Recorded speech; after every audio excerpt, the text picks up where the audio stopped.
Just chilling, watching a bit of Queen after work, but questions popped into my head to answer for We Answer. What's the difference between a CVT gearbox and an automatic gearbox? Now, if you don't mind, I've got important business to attend to for a few minutes.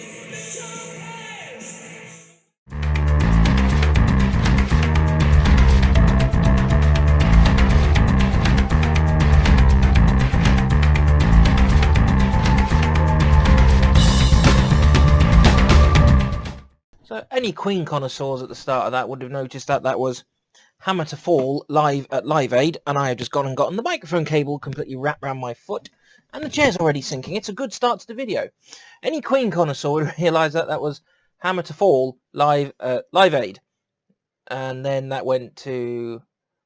I then went and watched Classic Rock Show, Kansas, and then that was Carol My Wayward Son, and then Status Quo, live rocking all over the world, Journey, a bit of Don't Stop Believing, Boston, More Than a Feeling, and then a little bit of a Peace of Mind, and background to Queen for some Radio Gaga. Basically, I went off on a bit of a 20-30 minute sidetrack of music. Good music, put me in a better mood, or is that the chocolate I was eating at the time? I don't know, but anywho, we're on a We Answer. What's the difference between a CVT and an automatic gearbox? What's prompted this question is when I bought my car, the Suzuki Swaiter has a CVT gearbox, a continuously varying transmission. That is what it stands for. So when I've tried explaining it to my dad, he goes, so it's an automatic? And I'm like, yes and no. And then he's like, well, what do you mean? Does it have a clutch or it doesn't? Like, well, it doesn't have a clutch. Like, so it's an automatic. So he's not wrong in the sense of it's automatic by virtue of the fact there's no clutch. The way the gearbox works is entirely different. Now, in your manual vehicles, obviously you've got your clutch, you clutch in, select your gear, clutch out, foot on the throttle again, and then you do that, either going that direction or foot off the throttle, clutch in, gear, clutch out, back on throttle if you're going down the gearbox.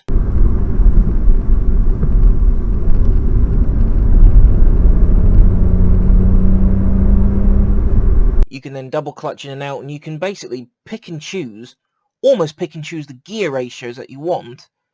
Well, maybe not the ratio in the traditional sense of the car comes with set ratios in the gearbox, but as in you can choose how long you want to spend in each gear. In an automatic, it works in the same-ish sort of way, that it chooses when it wants to change up, it chooses when it wants to change down. Depending on the manufacturer, you might have what they call a Tiptronic gearbox. Tiptronic is typically given for when you've got paddle override on the gearbox, but a continuously varying transmission is something slightly different. Now, before I go into a more detailed explanation, I'm just going to pull up the webpage where I was looking into this, because, well, I had to look it up because I thought it was a lot more straightforward, and it's not quite as straightforward as I thought. But essentially, from my perspective, when I'm driving a CVT, it sometimes seems like it's constantly changing up and down. There are sometimes and you can also see it visibly skip gears. I know, granted I've not been in my dad's more recent automatic vehicles, but often in his older ones, you would see it when it was going to change down a lot. You'd see it sort of, say for instance, it was in third and it's going to go, actually I'm just going to jump it to fifth. You'd see it go from third, then drop the revs down to fourth, and then down into fifth even more. Whereas in the CVT, it is constantly changing up and down, up and down, up and down. Or at least it feels like that. However, CVT is another way of doing things. So the website I'm getting this information off, it's an American Ford dealer website. It's Maxwell Ford. And they've got a nice... I've chosen this because it's put fairly simply. CVT does not make use of gears like an automatic transmission, and it uses two pulleys linked by a belt. They've likened it on this web page to a bit like a snowmobile transmission. One pulley connects to the engine, the other one connects to the transmission.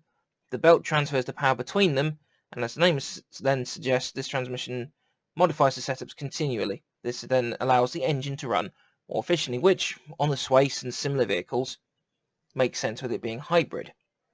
However, you don't drive the car any differently. The car does it all itself. Typically, a CVT is set up with more miles per gallon setup and performance in mind.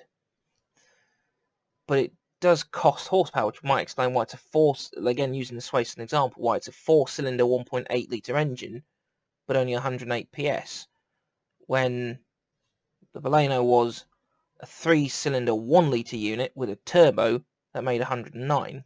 CVT though can vary itself a lot better between going for performance and for economy. So a lot of automatic vehicles are set up for one or the other. They're not really set up to do both. There are a lot of benefits to CVT, and again, this is coming off the Maxwell Ford.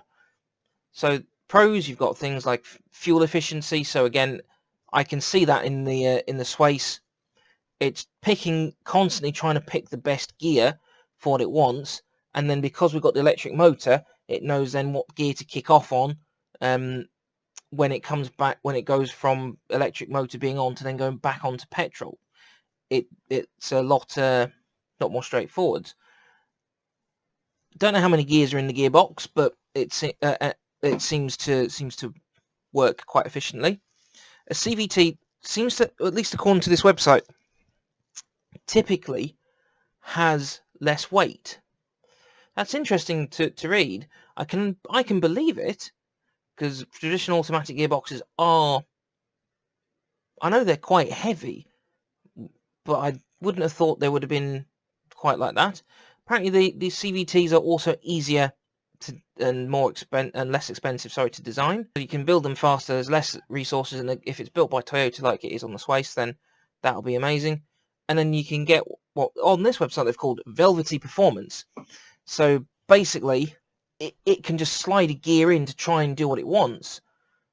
So for instance, if I want to bury my foot in a throttle and build the speed up, you can see it pick what gear it thinks is going to work the best to get it moving. Actually, I just realised this Ford website it's Austin, Texas, not Maine. I've read the Maine as in from the Maine switchboard, but anyway, you've not then got the car trying to work out what gear it wants. It can just slide another gear into place for what works the best. Because the transmission varies, it's not effectively having to clutch in, clutch out, even like effectively an automatic does. There's no performance loss. It just silky smooth goes through to a new gear. Now, I know automatic gearboxes are a lot better than they ever used to be, a lot more efficient, and so on and so forth. Even so, in comparison to their CVT cousins, they are slower in picking a gear. There are some cons to going CVT. They're not made for a lot of power, at least according to this Ford website. And I can agree with that. It does work fantastically for the hybrid, but when I need the hybrid to get moving, it sometimes feels like it doesn't know what gear it wants to, what ratio or gear it wants to stay on. So sometimes it will change down until I go, no, actually, no, we need to stay in that gear. Or sometimes I'm sat there thinking, you really should be changing up, shift, shift, shift. Mind you, that's the same experience you'd have in automatic. Sometimes you're sat there going, shift! The CVT can apparently be hard to get used to, especially if you've driven more traditional styles of automatic. However, for me, because it's the main automatic I've driven, I can't say that I felt that, but it doesn't mean to say that other people won't. Can feel sometimes a little unsure of itself, especially when it comes to hills. It doesn't quite know what gear or what ratio it wants to put itself in, and sometimes it might change down quite randomly. But it can do that and get the higher engine RPM, and apparently it doesn't cause as much wear and tear on an engine with the CVT. I'm not quite sure, because I would have thought the fact it was running at higher RPMs would cause the problem, but I'm not the one to work it out. I'm just reading off this Ford website. Supposedly there are higher routine maintenance and repair bills. Now I'm going to asterisk that and close the. I won't close the tab actually, because I need to. because I need to write that down for a source for when I actually put the video out. But I can believe it because the Toyota service plan on the Swace service schedule, sorry, supposedly can start to get quite expensive, but how much that is because it's hybrid. Requires a more specialist repair, at least reading what it says on this website, if anything goes wrong, because it's not as widely used. So really, so in short, we answer what is the difference between automatic and a continually varying transmission.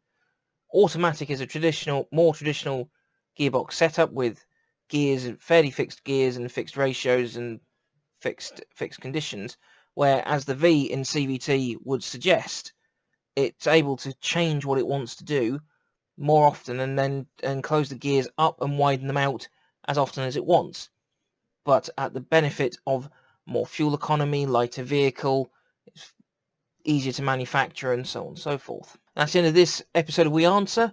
I hope you're all enjoying the new year as best you can. I am not quite enjoying it as much as I would like to with what's going on with my work, and for some reason today I just feel like I can't look at the camera very well. I feel like my eyes are everywhere. To date this video, because I don't know when in my schedule of release it's going to come out, but to date this video, at the moment everyone is calling for Boris Johnson to resign because of the party he had in Downing Street.